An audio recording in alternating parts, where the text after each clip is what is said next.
391장 찬양하시면서 수요예배 시작합니다. 찬송가 391장입니다. 오 놀라운 구세주 예수 내 주 참 능력의 주시로다. 금바위 및 안전한 그곳으로 내 영혼을 숨기시네. 메마른 땅을 종일 걸어가도 나 피곤치 아니하며 저 위험한 곳 내가 이를 때면 큰 바위에 숨기시고 주 손으로 덮으시네. 오 놀라운 구세주 예수 내 주 내 모든 짐 벗기시네. 죄악에서 날 끌어 올리시며 또 나에게 힘 주시네. 메마른 땅을 종일 걸어가도 나 피곤치 아니하며 저 위험한 곳 내가 이를 때면 큰 바위에 숨기시고 주 손으로 덮으시네. 측량 못할 은혜로 채우시며 늘 성령에 감아주사 큰 기쁨 중 주님을 찬양토록 내 믿음을 도우시네. 메마른 땅을 종일 걸어가도 나 피곤치 아니하며 저 위험한 곳 내가 이를 때면 큰 바위에 숨기시고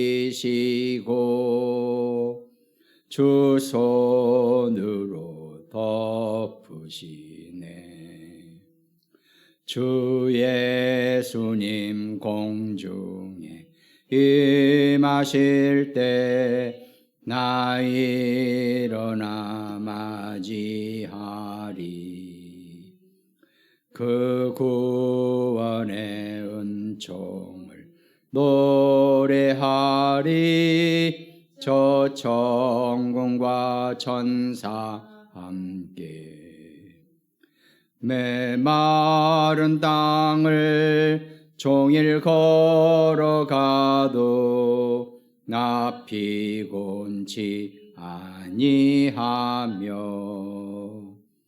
저 위험한 곳 내가 이를 때면 큰 바위에 숨기시고 주 손으로 덮으시네. 아멘. 사도신경으로 우리 신앙 고백 드리겠습니다. 전능하사 천지를 만드신 하나님 아버지를 내가 믿사오며 그 외아들 우리 주 예수 그리스도를 믿사오니 이는 성령으로 잉태하사 동정녀 마리아에게 나시고 본디오 빌라도에게 고난을 받으사 십자가에 못 박혀 죽으시고 장사한 지 사흘 만에 죽은 자 가운데서 다시 살아나시며 하늘에 오르사 전능하신 하나님 우편에 앉아 계시다가 저리로서 산 자와 죽은 자를 심판하러 오시리라.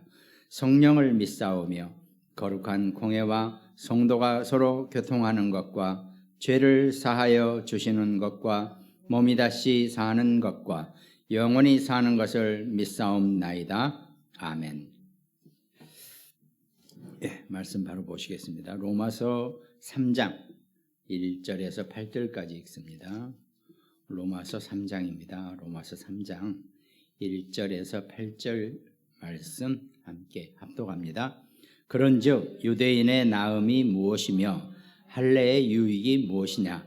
범사에 많으니 우선은 그들이 하나님의 말씀을 맡았음이니라. 어떤 자들이 믿지 아니하였으면 어찌하리요?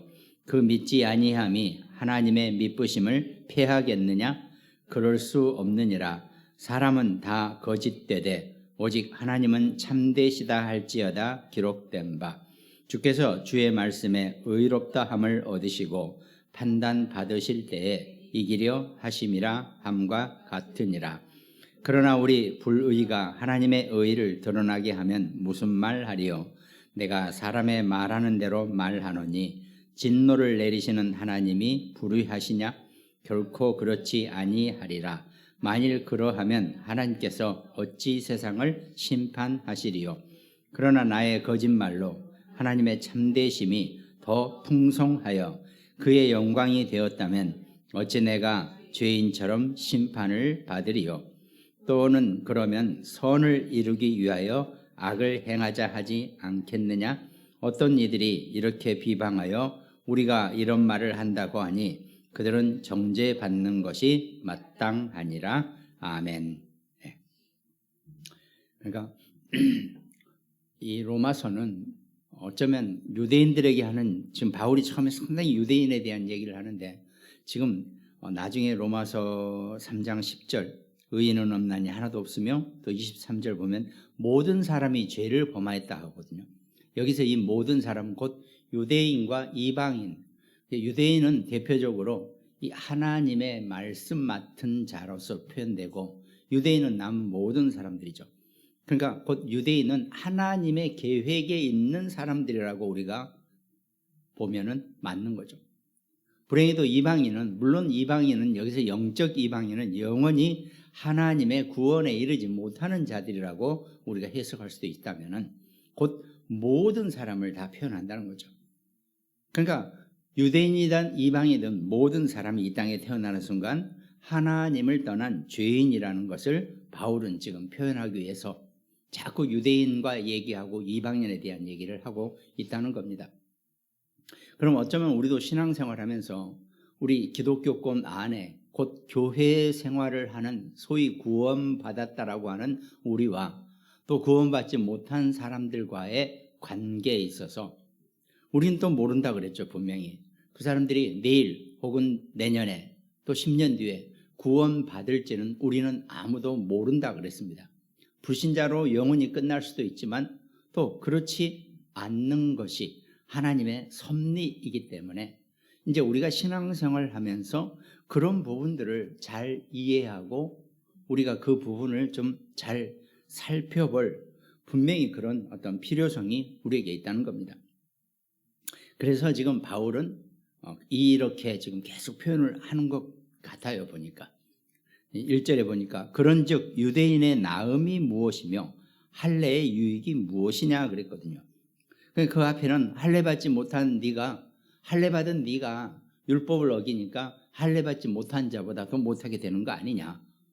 오히려 그 무할례자가 너를 정죄하는 거 아니냐면서 할례만 가지고 네가 구원받았다라고 자부하지 말고 나서지 말라. 지금 이 얘기를 계속 해왔단 말이죠. 그러니까 할례만 가지고 하나님의 백성인 것처럼 마치 하나님의 모든 사람으로, 백성으로, 하나님의 자녀로 자부하고 그걸 교만하게 드러내는 유대인에게 또 성도들에게 표현하는 거죠. 근데 그렇죠. 그렇게 표현을 해놓고 지금 와서 그러면 유대인들이 우리보다도 유대인들이 더 나은 것이 무엇이냐? 할례의 유익이, 여기서는 나음, 그러니까 무엇에 비교하냐면 유대인들이 이방인들보다 더 나은 것이 무엇이냐, 또 할례의 유익은 무엇이냐, 이렇게 바울이 반문을 한단 말이죠. 그러니까 할례의 무효성과 표면적인 유대인에 대해서 바울이 계속 하다가 지금 다시 도대체 유대인이 좋은 게 뭐냐, 그러니까 유대인이 더 나은 것이 무엇이냐, 이렇게 얘기한단 말이죠. 그러나 유대인들과 이방인들과의 이 모든 관계 속도 전부 다 하나님의 계획이고 하나님의 섭리라는 것을 바울은 지금 얘기를 합니다. 우리가 예수 그리스도라고 우리는 오직 그리스도 많이 하죠. 틀림없는 변함없는 진리고 사실입니다. 그런데 반드시 우리가 신앙인이 또 놓치지 말아야 될 것은 하나님의 섭리가 분명히 더 큰 배경으로 존재하고 있고 늘 역사하고 있다는 겁니다. 하나님의 섭리, 하나님의 뜻과 하나님의 계획, 그 안에 그리스도의 계획과 그리스도의 죽으심과 부활하심과 모든 것이 다 그 안에 포함되어 있죠. 그러면서도 또 성삼위일체 하나님이시니까 그리스도이시면서 성령이시면서 또 성부 하나님이심을 바울은 분명히 나름대로 표현을 하고 있는 겁니다, 지금. 그래서 하나님으로부터 받은 축복은 유대인에게 분명히 있다. 바울도 그건 분명히 지금 인정을 하고 있는 거죠. 유대인의 더 나은 것이 무엇이냐, 할례의 유익이 무엇이냐, 곧 유대인 하면 할례를 최고로 자기네들은 치고 있기 때문에 결국은 유대인과 할례는 같은 급으로 바울은 표현하고 있는 거죠. 이게 유대인이나 할례 받은 자나 더 나은 게 뭐가 있냐 그러면 이렇게 지금 얘기한다는 거죠. 그럼 이 부분에 있어서 우리가 지금 계속 우리가 237 5천 종족이라는 다민족을 표현하고 있죠.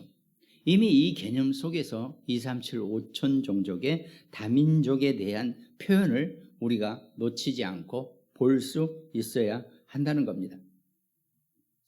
그러니까 이걸 만약에 이해를 못하면 237 5천 종족에 대한 다민족에 대한 개념을 우리가 조금 혼동한단 말이죠. 쉽게 말해서 자, 유대인들은 율법 받았다 이거죠. 하나님한테 선택받았다라고 하죠. 그럼 똑같이 오늘날 기존 교인들, 곧 우리들 얘기하죠. 우리가 구원받고 하나님의 자녀가 되었기 때문에 비기독교계, 이 교회 생활을 하지 않은 모든 다민족들에 대한 하나님의 계획을 우리가 놓치고 있다면 우리도 똑같이 그런 자들과 같다라고 볼 수 있다는 겁니다. 결국은 바울은 오늘날 우리 모든 구원받은 하나님의 자녀 백성들, 곧 기독교인들이 237 5천 종족과 그 다민족에 대한 그 개념을, 중심을 정확하게 붙잡을 수 있어야 된다라고 표현하는 것이 틀림없이 맞을 겁니다. 유대인들은 자기네들이 하나님 우리에게 율법을 주시고 하나님의 말씀을 우리에게 주셨다. 우리는 그거 가지고 있는 것만으로도 우리는 세계 최고다. 전혀 틀린 얘기라고 볼 수도 없지만 또 맞다라고 볼 수 없죠.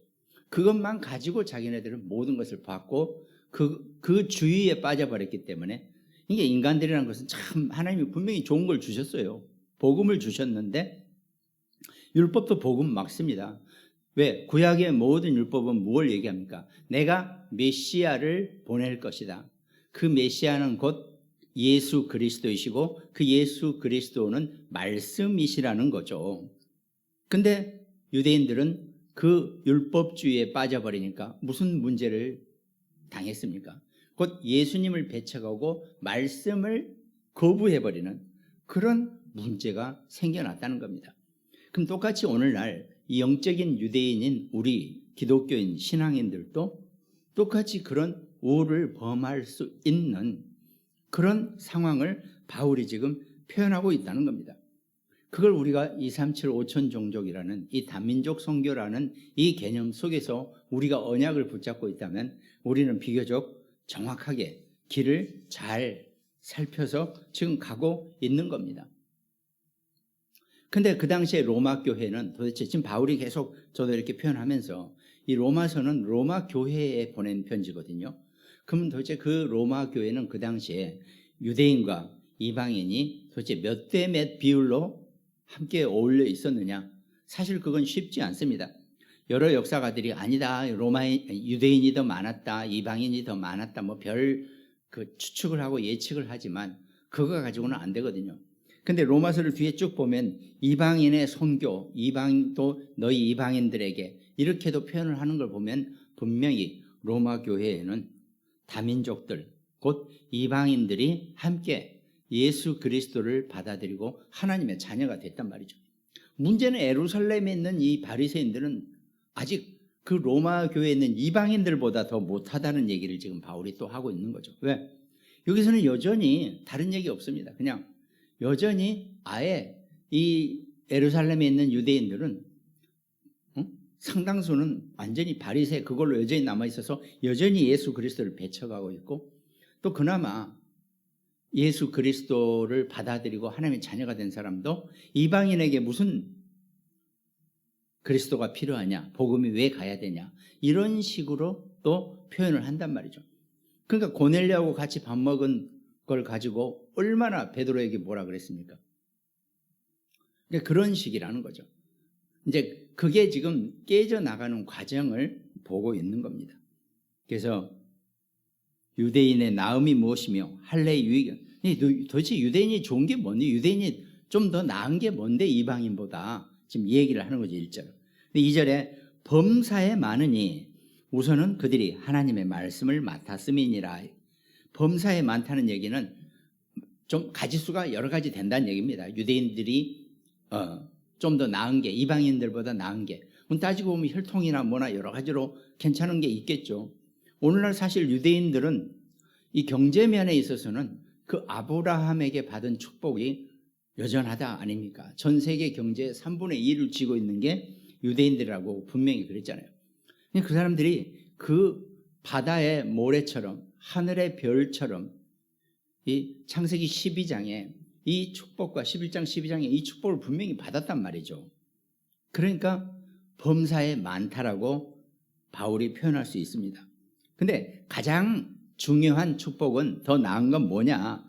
그들이 하나님의 말씀을 맡았음이니라 그랬습니다. 그러니까 하나님의 말씀을 받았다, 맡았다라고 하는 의미는, 받았다라는 것은 단지 받았을 뿐이에요. 근데 맡았다라고 하는 것은 나름대로 그래도 유대인은 또 장점이 뭡니까? 구약의 말씀을 하나도 놓치지 않고 그대로 다 전통, 전승, 승계하면서 지켜왔었다는 겁니다. 그게 참 신기하죠. 이 유대 민족만큼 중간에 노예, 포로, 뭐 하여튼 전쟁통 여러 가지로 아무튼 디아스포라까지 이런 아주 악조건 속에서도 이 구약의 말씀을 그대로 보존하면서 끝까지 오늘날 올 인류에게 전달하는 데 있어서는 유대인만한 민족이 없었거든요. 그러니까 그 하나님의 말씀을 맡은 자였기 때문에 유대인들은 많은 혼란과 많은 핍박과 어려움 속에서도 이걸 외워서라도 후손에게 전달하고 증거하고 넘길 수 있는, 그 당시에 책 하나 쓰기가 이게 보통이 아니거든요. 이 문서로 남기는 것 자체가 너무 어렵습니다. 그러니까 양피지에다가 가죽에다, 소위 가죽이 아무리 얇게 해도 가죽은 가죽이죠. 그거 뭐 이 성경 몇 장 쓰면 어마어마한 부피가 되거든요. 그게 이 로마서만 하더라도 이 부피가 이 양피지나 이런 데다 써서 로마로 가져갔기 때문에 그 부피가 어마어마했답니다. 가죽 부피가. 그걸 누구죠? 로마서는 베베가 전달했나? 아무튼 이 베베가 전달자로 갔는데 나중에 로마서 16장에 보면은, 그러니까 그 부피가 어마어마한데 그거를 여기서 거기까지 끌고 가는, 지금 이걸 고린도에서 썼다 그러거든요.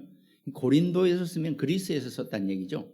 그리스에서 써서 로마까지 가지고 가는 일이 보통이 아니었습니다. 그리고 중간엔 도둑이나, 이게 그 양피지고 가죽이기 때문에 이 가치가 또 좋아요. 값이 잘 나가요.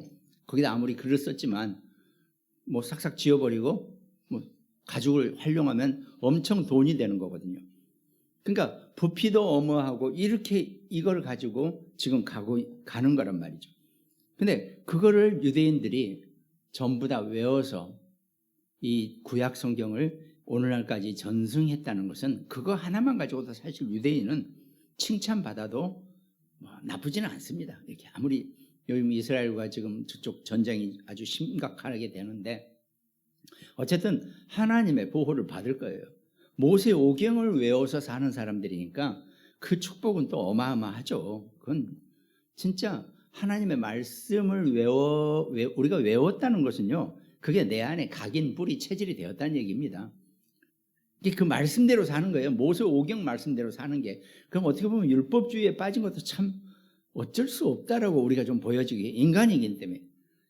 무슨 신도 아니고 인간이기 때문에 그 모세 오경을 어렸을 때부터 외워가지고 산다는 것은 그 사람 자체가 율법주의에 안 빠지고는 못 베길 만큼 그 정도 수준이 될 거예요. 어쨌든 그래도 이 예수 그리스도가 이 땅에 오시고 너희가 그렇게 고생하면서 그 율법을 전승하고 그 율법을 외우고 묵상하고 다 가지고 온 이유가 뭔데, 예수 그리스도 오실 메시아를 너희가 맞이하는 게 너희 일 아니냐, 지금 이런 얘기거든요. 그래서 너희 민족을 통해서 누가, 메시아가 예수 그리스도가 이 땅에 오셨는데 어째 너희는 그걸 보지 못하고 그걸 받아들이지 못하고 그리스도를 십자가에 못 박혔느냐. 물론 십자가에 못 박히신 그리스도도, 예수님도 하나님의 완벽한 섭리고 계획입니다. 그렇게 되셔야 돼요. 그렇게 해야지만이 모든 인류의 죄 문제를 완전히 해결하는 거죠. 그러니까 그 이후에 러시아 그 정교회, 그 다음에 유럽 이런 가톨릭 이런 데서는요, 유대인들은 예수님을 못 박힌 자라고 유대인들을 핍박한 거죠. 하나님의 섭리고 하나님의 계획인데 유대인의 죄목이 그거예요. 예수를 못 박은 민족. 그래서 핍박을 받고 이리저리 고난을 당하고 이런 일이 생겨난다는 거죠. 하여튼 범사에 많다. 유대인의 더 나은 것이. 그러나 그 중에 제일 먼저가 하나님의 말씀이다.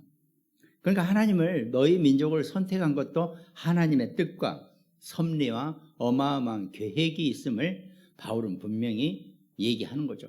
그러니까 어떻게 보면 제가 이렇게 이제 저도 사실은 이 바울에 대해서 뭐 그냥 바울 사도행전에 나오고 막 뭐 이렇게 봤지, 이 로마서를 읽으면서 바울의 심정이 제가 많이 이해가 되더라고요. 바울은 자기 민족을 막 뭐라고 탓하지만 엄청 자기 민족을 사랑한 자였구나, 이게 보여지더라고요. 어쩌면 여러분과 제가, 우리가 기독교인으로서, 신앙인으로서 우리가 많은 여러 가지 상황 속에 있지만 정말 우리 안에서 우리 교인끼리의 이 정말 유대와 또 정말 사랑이라고 표현할 수 있는 거죠. 이 부분이 바울은 원하고 있는 거겠죠. 그렇게 보면 맞겠습니다. 우선 그들이 하나님의 말씀을 맡았다 그랬어요. 말씀을 받은 것과 말씀을 맡은 것은 전혀 다릅니다. 여러분과 제가 예수 그리스도 말씀을 받았죠. 근데 우리가 그걸 맡은 자로 우리도 살아야 되거든요. 맡은 자는 어떡합니까?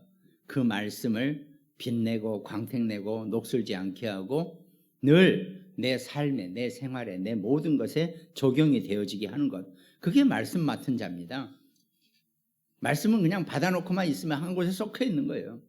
그런 기독교인들이 많이 있죠. 그러나 말씀을 맡았다라고 하는 것은 그 말씀을 외우고 묵상하고 다른 사람들에게 증거하고 전달하고 하는 것, 그게 말씀 맡은 자의 모습이라고 보면 아마 틀림없을 겁니다. 여러분과 제가 기독교인이 그 모습으로 살게 되는 것, 정말 중요하겠죠. 그러니까 3절에 어떤 자들이 믿지 아니하였으면 어찌하리요? 그 믿지 아니함이 하나님의 미쁘심을 피하겠느냐? 이렇게 얘기하는 거죠. 이게 얘기는 그 얘기입니다. 지금 어떤 자들, 심해서 사람들이 그러면 그 하나님의 말씀을 믿지 않는다면은 하나님이 그 미쁘심을, 쉽게 말해서 유대인들의 너희에게 말씀을 맡겨놨는데 너희가 그 말씀의 의미를 해석하지 못하고 그 말씀대로 살지, 그 말씀의 궁극적인 큰 클라이막스는 예수 그리스도인데 그 예수 그리스도를 너희가 제대로 받지 못했는데 그것 때문에 하나님이 미쁘심을, 너희를 향한 그 미쁘심을 패하겠느냐? 이렇게 물어본단 말이죠. 왜? 하나님은 이미 너희를, 우리 민족을, 유대인을 선택하셨기 때문에 하나님은 유대인을 이 벌 준다기보다도 시련을 주고 뭐 여러 가지 테스트를 할 수는 있지만은 버리지는 아니하신다는 겁니다. 지금 그러니까 그 의미죠. 그럼 결국은 기독교인 여러분과 저는 우리가 다 태초 이전에 예수 그리스도를 통해서 여러분과 제가 어떻게 됐습니까? 선택함을 받았다 그랬죠. 그리고 우리 나서 우리가 예수 그리스도를 영접하고 하나님의 자녀가 됐단 말이죠. 근데 우리가 신앙생활 한 중에 어떻습니까? 우리도 모르게 하나님의 말씀과 벗어나고 하나님의 말씀 바깥에 사는 그런 상황이 생길 수 있다 할지라도 하나님은 우리를 버리지 아니하신다는 겁니다. 하나님은 끝까지 자기 자녀들을, 자기 백성들을 미쁘시게 바라보신다는 겁니다. 저도 우리도 뭐 미쁘신 하나님 그러는데 도대체 미쁘신이 뭔 뜻인가? 정확한 또 의미는 뭐지? 하니까 믿음직하고 예뻐 보여서 기쁨이 느껴질 만큼, 이게 미쁘다의 뜻이라는 거죠. 원래는 믿음성이 있다 이런 한글인데 미쁘다 이런 의미에서 나온 미쁘신인데 믿음직하고 예뻐 보여서 기쁨이 느껴진다는 거죠. 그러니까 하나님은요, 한 번 자기 백성을 선택하고 곧 유대인을 선택하셨듯이 여러분과 저를 어떻습니까? 선택하셨다는 겁니다. 그러면 우리가 신앙생활을 조금 엉터리로 하고 막 게을리게 하고 또 내지는 뭔가 우리가 좀 그렇지 못한다 할지라도 어떡합니까? 끝내 우리를 미쁘시게 바라보신다는 거죠. 하나님은 여러분과 저를 자기가 선택한 자기 백성들을 바라보실 때는요, 믿음직하고 예뻐 보여서 기쁨이 어마어마하시다는 겁니다. 그게 여러분과 저의 신앙인의 모습이고 하나님 여러분과 저를 선택하신 그 모습의 이 열매가 된단 말이죠. 이 마지막 모습이 된다는 겁니다. 이게 우리는 미쁘신 하나님이 우리를 미쁘시게 바라보는 그런 존재라는 거죠. 행여 우리가 중간에서 조금 신앙생활 게을리하고 뭐 신앙생활 접고 우리가 소위 방황했다 그러죠. 그런다 할지라도 절대로 하나님은 하나님의 미쁘심을 우리 자신을 향한 우리 하나님의 미쁘심을 패하시지 아니하신다는 겁니다. 절대로 버리지 아니하신다는 거죠. 그게 하나님의 섭리고 하나님의 속성이시라는 겁니다. 그래놓고 이제 4절에 그렇게 표현하시는 거죠. 그러니까 하나님의 미쁘신 그 섭리는 어떻게 보면 하나님이 참 미쁘시다는 이 표현은요, 우리 그 신자를 향한 하나님의 어떤 상황 또 하나님의 상태, 하나님의 모습이기 때문에 상당히 아주 절절한 표현이거든요. 미쁘신 하나님이시라는 이 표현 자체가. 그러니까 절대 하나님은 자기가 선택한 하나님의 자녀 백성들을 버리지 아니하신다는 겁니다. 그럼 유대인도 마찬가지라는 거죠. 유대인이 좀 중간에 막 그렇게 예수님을 십자가에 못 박고 막 그렇게 바리새 짓을 하고 막 별걸 해도 결코 하나님은 유대인을 우리를 버리지 아니하실 것이다. 이 얘기를 하는 겁니다. 그렇게 보면 세상의 종말이 마지막 모습이 어떻게 될지는 몰라도 지금 뭐 이스라엘과의 전쟁 이런 걸 통해서도 결국은 하나님은 이스라엘 편을 들 수밖에 없을 것이라는 거죠. 왜? 하나님이 선택하셨으니까요. 곧 우리도 영적인 유대인이고 영적인 이스라엘인이기 때문에 하나님 우리를 선택하셨기 때문에 절대로 우리를 버리지 아니하신다는 겁니다.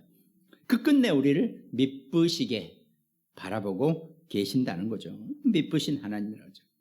4절에 보니까 그럴 수 없느니라. 하나님이 그래 그 미쁘심을 피할 거냐? 그렇지 아니하신다는 거죠. 사람이 다 거짓되되 오직 하나님은 참되시다 할지어다 그랬습니다. 자, 사람은 다 거짓되되 인간은 전부 다 거짓이라 그랬죠. 모두가 다 거짓된다 그랬습니다.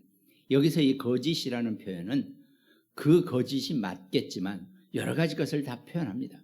연약하고 금방 돌아서고 금방 삐치고 금방 하여튼 뭐 온갖 그런 걸 다 포함하는 것이 인간은 거짓되다 그랬습니다. 하나님은 참되시다는 이 참되는 많은 걸 포함하고 있는 거죠. 아무리 사람들이 자기 백성이 하나님을 소홀하게 하고 또 하나님을 배신하고 또 하나님을 어쩌고 저쩌고 한다 그래도 하나님은 끝내 참으시고 인내까지 다 포함되어 있는 거죠. 하나님은 참되시다는 이 표현 속에는. 그 인간은 다 거짓된 존재라는 겁니다.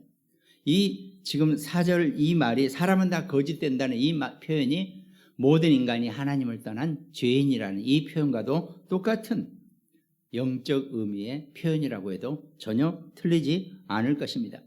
오직 하나님은 참되시다. 모든 인간은 다 정말 하나님의 앞에 신실하고 어마어마한 정말 사람이라 할지 하나님 앞에 정말 충성된 사람이라 할지라도 다 거짓되다 그랬습니다. 그게 그냥 거짓되이 하나님을 섬긴다 이 얘기가 아니라 인간의 속성이나 본질 자체가 거짓될 수밖에 없다는 겁니다. 여러 가지 나쁜 의미도 포함되지만 그 거짓의 그 표현보다는 정말 연약하고 죽음 앞에서는 또 변질될 수 있고 변할 수 있고 그 모든 것을 다 의미하는 거짓이라는 거죠. 남을 속이는 거짓 이 정도 수준이 아니라는 겁니다.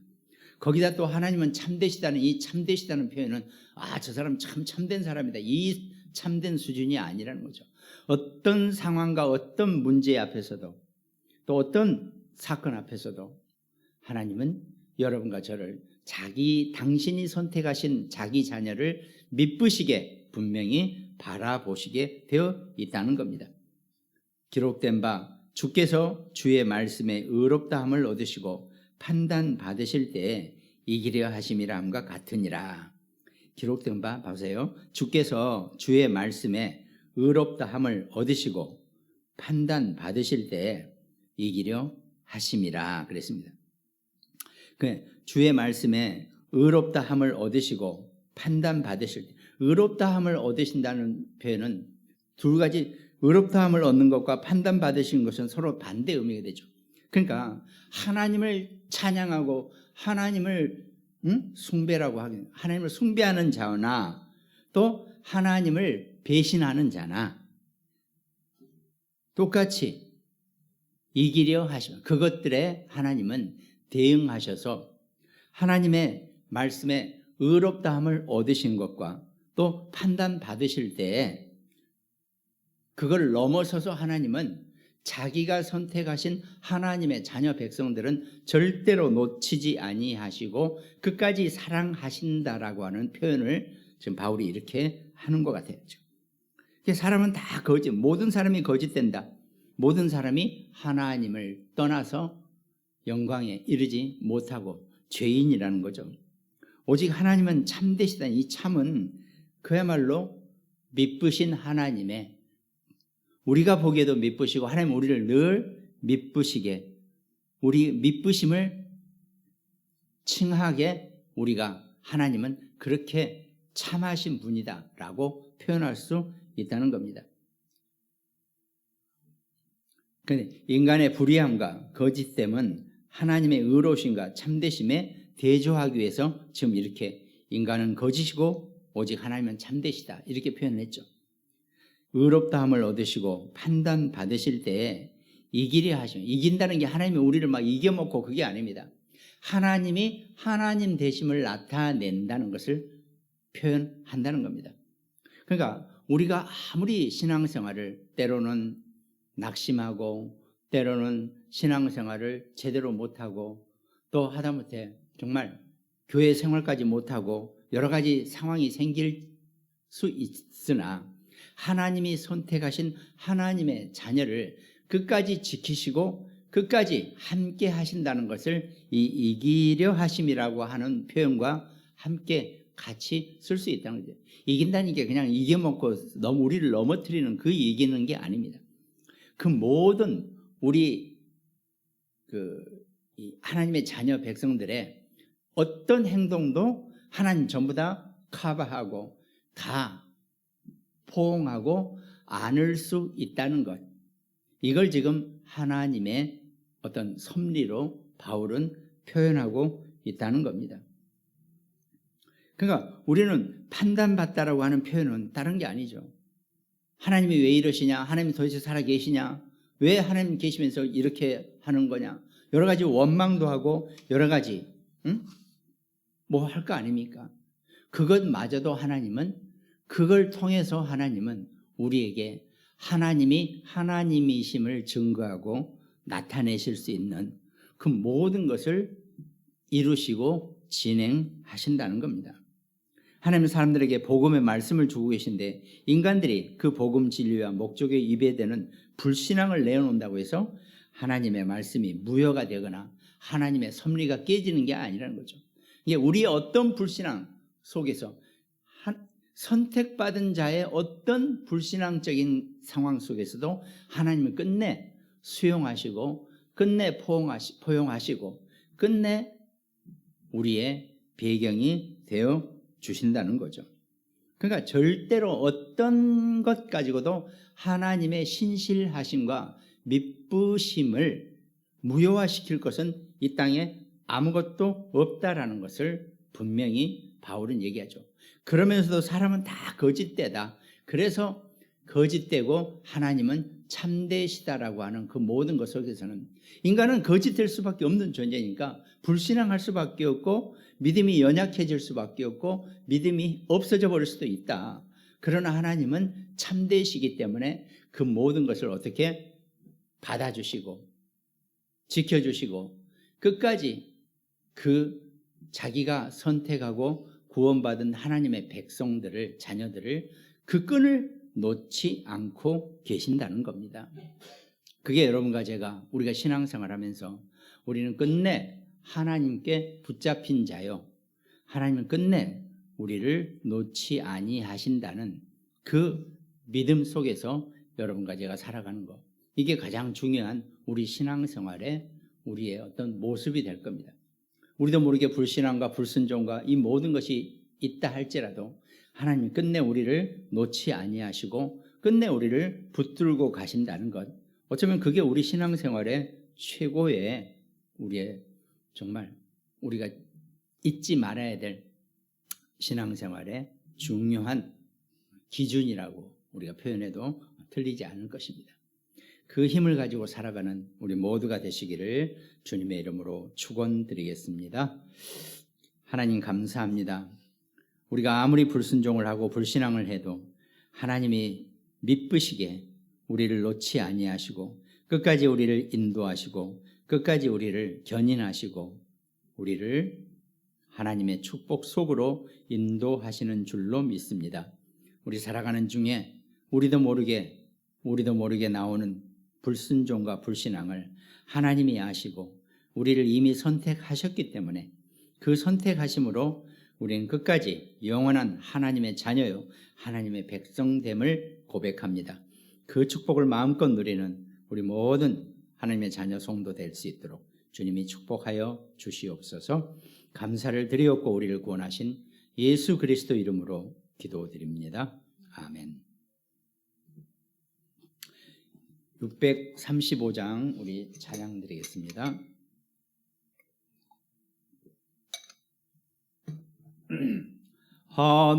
하늘에 계신 아버지 이름 거룩하사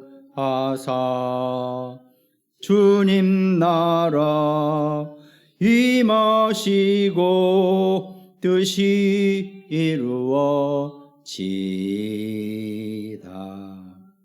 일용할 양식 주시고 우리들의 큰 죄 다 용서하옵시고 또 시험에 들게 마시고 악에서 구원하소서. 대개 주의 너러 주의 권세 주의 영광 영원히